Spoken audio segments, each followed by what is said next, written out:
6:15, I'm Kejan Henry Athimbe. I will begin with our top stories. Suspected thieves and drug dealers nabbed in Yaoundé. The crackdown took place at the Manguier neighborhood of Yaoundé 1 subdivision, thanks in part to the collaboration of local population. The National Communication Council reminds media professionals of key professional principles, emphasizes balanced reporting and equal airtime for all candidates and their representatives ahead of regional elections. And normalcy has finally returned to the University of Buea. Students float back to campus following post-election calm. Top stories.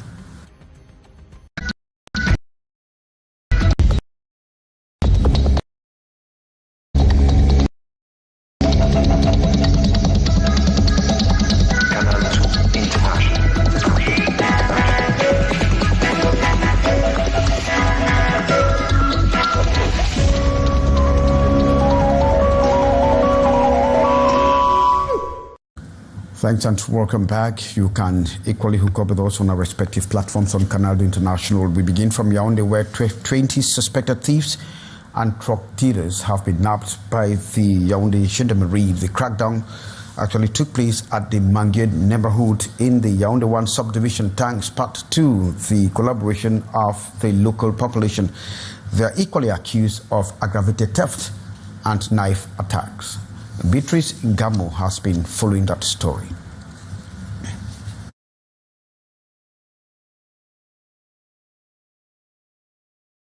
On display here are operation weapons comprising machetes, sharp-bladed knives, a grinder used for crushing substances, and a wide variety of packaged drugs and more. Items seized during the punch operation conducted in many crime-prone areas at the Manguier neighborhood under Yaoundé 1 subdivision by the Gendarmerie post of Manguier.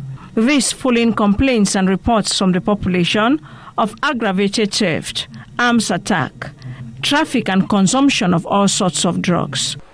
During the operation, we arrested some 20 suspects in possession of bladed weapons, and it should be precise that majority of them are ex-convicts. Aged between 19 to 33 years, they are specialized in implanting terror and disturbing the peace of local residents. Their arrest is thanks to the collaboration between the gendarmes and the population of the area concerned. To the population, we ask them to keep trusting the gendarmerie and continue to supply us with information so that we can make these outlaws harmless. The arrested individuals are presently in detention, awaiting what the law has installed for such crimes. Beatrice Ngamo, the National Communication Council has actually called on media professionals and reminded them of key professional principles, emphasizing on balanced reporting and equal airtime to all the candidates or their representatives during the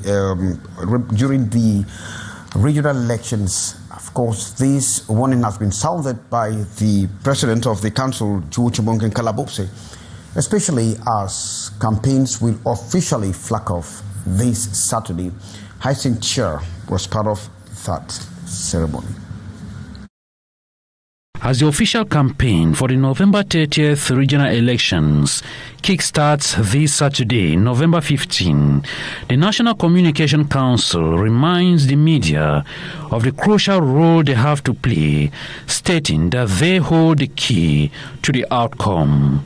The manner in which the media covers the electoral process can either mitigate or exacerbate tension.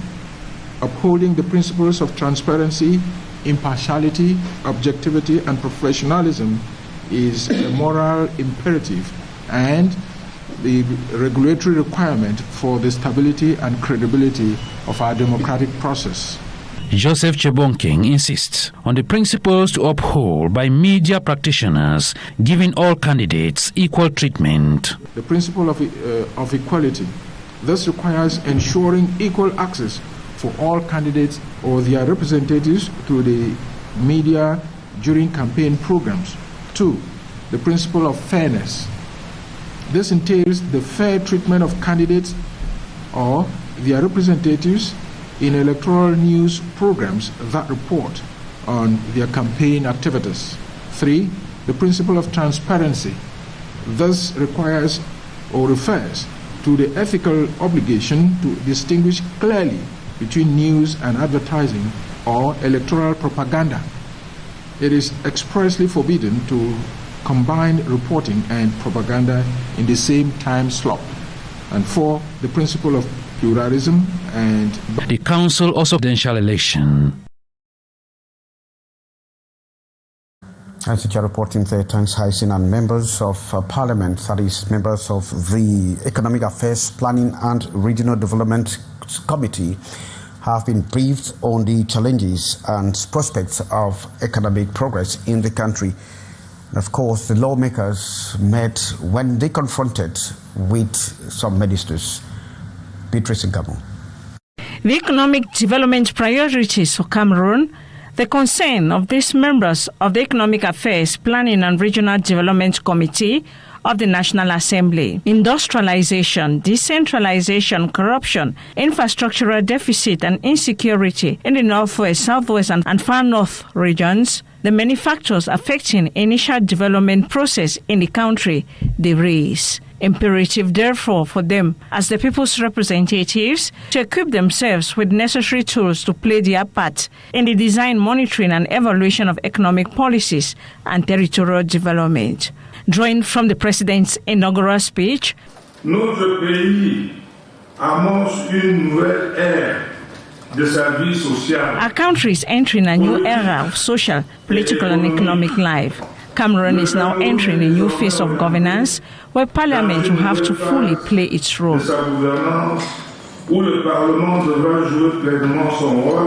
It's important that Economic Affairs Committee meets to contribute to the necessary reflection before action.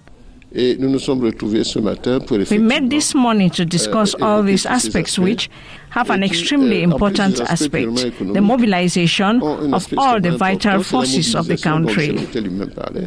Time and years is impacting a lot and calls for radical action. We want to plead to Cameroonians to know that the problems we didn't have many years ago when we were barely 12 or 15 million, they are now enormous, and with a population of close to 30 million, the problems of 50 million people cannot be the same problems of 30 million people. So the problems are there, we have to handle them. Imperative to bring all on board. An economic social recovery plan can be put in place to bring Cameroonians together around a certain number of objectives to be achieved. Development priorities that will fit in the new state budget to be adopted before the end of this November and last parliamentary session of the year. Thanks very much, Beatrice. And banks and financial institutions in the Semak region are facing enormous financial difficulties. And of course, they are the turning point. So a new reform by the bank or by the Central African Banking Commission and the Bank of Central African State, BIAC, have raised a minimum requirement with the aim of reinforcing financial stability. Morindi tells us more. The financial sector in the Central African Economic and Monetary Community faces a major challenge as the Banking Commission of Central Africa, COBAC, and the Bank raise the minimum required share capital for banks and financial institutions. This reform aims to strengthen the stability of the banking system but places significant pressure on locally owned banks to comply within the set time frame. Currently, commercial banks must increase their minimum share capital from 10 billion to 25 billion francs CFA, while financial institutions are required to raise theirs from 1 billion to 4 billion francs CFA.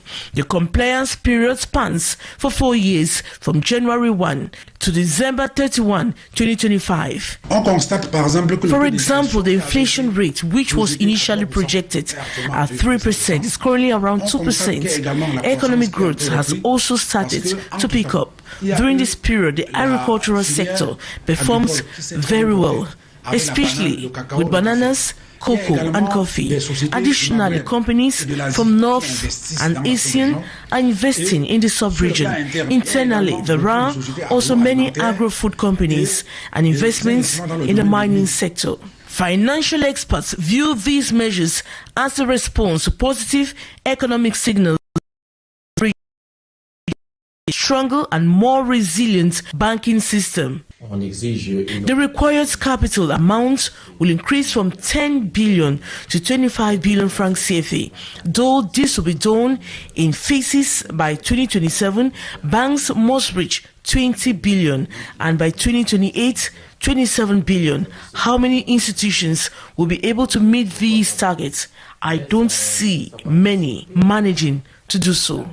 Economist and banking analyst explains that the new regulation could act of natural selection. He stresses that the reform will help stabilize the financial balance in the sub-region. This reform will be competitive with other monetary zones in Africa. Experts further highlight the expected positive impact on credit availability, noting that these reforms will encourage consortiums and partnerships. It will also increase the credibility of these financial institutions, enabling them to support lavishly consumers on to the end of 2029 to meet these new capital requirements, proving some flexibility, but demanding urgent action from finance. And calm has returned post-election calm. And so, class Jama Richard. After the period of uncertainty surrounding Cameroon's recent elections, the campus is once again bustling with activity, with learners moving between faculties, socializing with friends and settling back into their academic schedules. Lectures are going. I'm trying my best to catch up what I made. Amid the renewed energy on campus, the university is also celebrating significant academic achievements. With a long-standing reputation for academic excellence, the institution remains a preferred destination for students seeking a supportive and intellectually stimulating environment. And we were trying to show how this principle is not properly implemented for our courts. With information to the administrative judicial actors, legislators, and the common man. So automatically, as calm prevails across the region, the University of Buea looks ahead to a productive academic year, reaffirming its role in shaping future generations of scholars and professionals. And more in education, following an edition marked by numerous challenges, school garden councillors in the littoral region are reviewing the top regulations aimed at improving for the next edition. Morindi. The 2025 National School Orientation Day may have gone well on the surface, but guidance councillors in the littoral region see the reality behind the scenes was far more complex. From logistical challenges to lack of resources and inadequate support, the councillors have gathered to raise long-standing concerns. Rather than getting beating of animals or planting of crop, there is going to be self-employment. Planting of crop, there is going to be self-employment. In front of officials from the regional delegation for secondary education, they shared daily hurdles, the fees, and called for urgent action.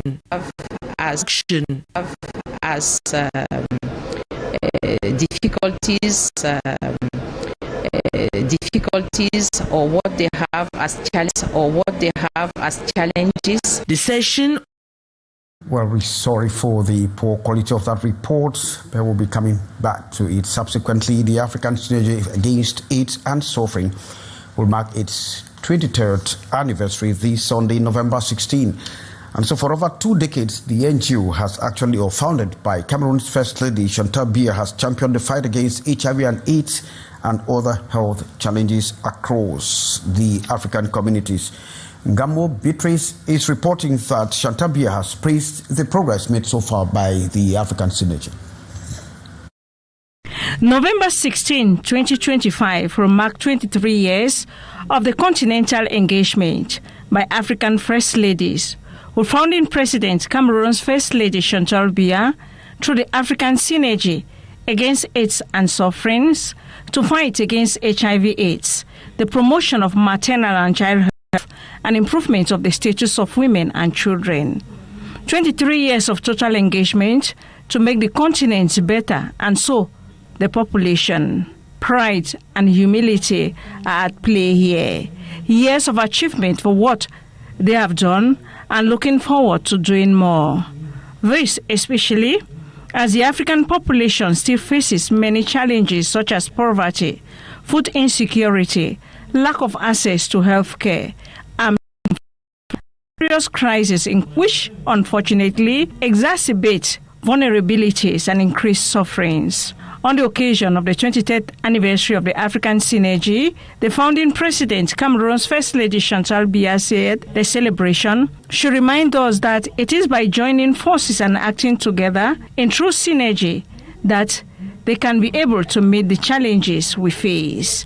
An engaged mission, Cameroon's First Lady adds, she will continue to fully play her role with same determination, convinced that they can still build a healthier, more prosperous and more equitable future for the different segments of the population. All this through solidarity, generosity and peace. Anniversary to pay tribute to all her sisters who, from the first day, believed and hold strong to this mission to serve the most vulnerable. A journey which Chantal Biya say has been successful thanks to the support of national and international partners. The wonderful humanitarian organization, African Synergy, bringing hope to many today, is strong thanks to the constant support of the President of the Republic of Cameroon, Paul Biya, who, the wife, reiterates her warm congratulations for his re-election. Yaoundé is the headquarters of the African Synergy against AIDS and sufferings. Thanks, Beatrice Ngamush, drawing the cuttings for this edition of the 6:15 with me, Kejon Henry Atembe. And of course, Matthew Fangwa is just right ahead with the brief, the L'Actualité Sportive for you. From all of us, it's goodbye and happy weekend.